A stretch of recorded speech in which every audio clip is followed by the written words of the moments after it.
Hi everybody, it's Brian for GadgetUnit.com, and in this video I'll be taking a look at the OnePlus One. You can pick up the 16 gig model for $299 from OnePlus.net, assuming you have an invite, at least at the time of doing this video. Or you can get the 64 gigabyte model for just $50 more at a total of $349. OnePlus calls this the 2014 flagship killer in the sense that it has amazing hardware specs at a much lower price than the flagship phones from the likes of Samsung, HTC, and LG. You'll find all of the specs down below in the description, but you can certainly expect the OnePlus One to compete with those more expensive smartphones.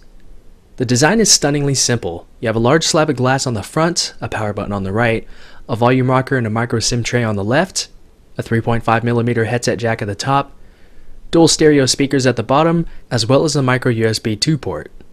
On the back is the 13 megapixel rear-facing camera, its LED flash, some OnePlus branding, as well as some CyanogenMod branding. The 64 gig sandstone black model that I have has a unique texture to the back that's somewhat hard to explain, though I would explain it as being sort of a semi-rough yet smooth sandpaper feel to it, if that makes any sense. The display itself is 5.5 inches, automatically meaning that this is quite a large phone. For me, I did find it a bit difficult to use comfortably with one hand, and if I were to use this as my personal device, I would actually go ahead and put a case on this to help with the grip level a little bit, and because the overall size of the phone will make it easier to drop on the ground, accidentally of course. One thing to note is that the micro SIM tray on the left side can actually be inserted both ways, but it can only be utilized in one way. It took me a while to find out, but once I did notice that the SIM tray wasn't sitting flush with the rest of the side of the phone, I flipped it around, restarted the phone, and my micro SIM card was finally registered with the phone. Speaker quality is actually not that good, though the speakers themselves can get very loud. For long periods of listening, I would definitely recommend speakers or headphones, but if you're using casual music or speakerphone calls, I think you'll be fine.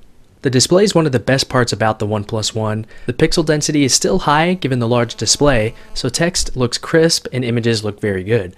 Color accuracy is just fine, and so are viewing angles. In terms of software, the phone runs CyanogenMod 11S, based off of Android 4.4.2. This gives you mostly a stock experience that you'll probably find enjoyable, and because of the software, you don't get any carrier bloatware pre-installed. If there are any apps that you'd like to get rid of, you can hide them or disable them altogether, which I did. Performance is very good, which you would come to expect from a phone with this impressive of a spec sheet. Apps loaded quickly and games performed very well. You also get 3 different performance modes to choose from, including battery saver, balanced, and performance. For general use, I would recommend battery saver, but for 3D games I would recommend performance. Battery life is pretty respectable. The majority of my use was on the balanced mode, and you should be able to get at least 24 hours of general usage with the OnePlus One. When you're playing games with performance mode, you should be able to expect your battery to drain itself, so that's one thing to note. Cellular and Wi-Fi performance was just fine, though if you do have a carrier with HD voice calls, that's currently not enabled on the OnePlus One. Wi-Fi performance was just fine, although I noticed that with my 5 GHz Wi-Fi network at home, it would often disconnect at longer distances, while my other devices, such as an iPhone 5S and some Windows-based laptops, would stay connected and can use the network just fine. I imagine a software update could help fix this. Camera quality is pretty good, but I wouldn't really put this up there with the flagship phones from other companies, but it should get the job done. On many of the photos, I noticed that colors were just a little bit undersaturated or warm in terms of tone. Video and audio quality were both quite good.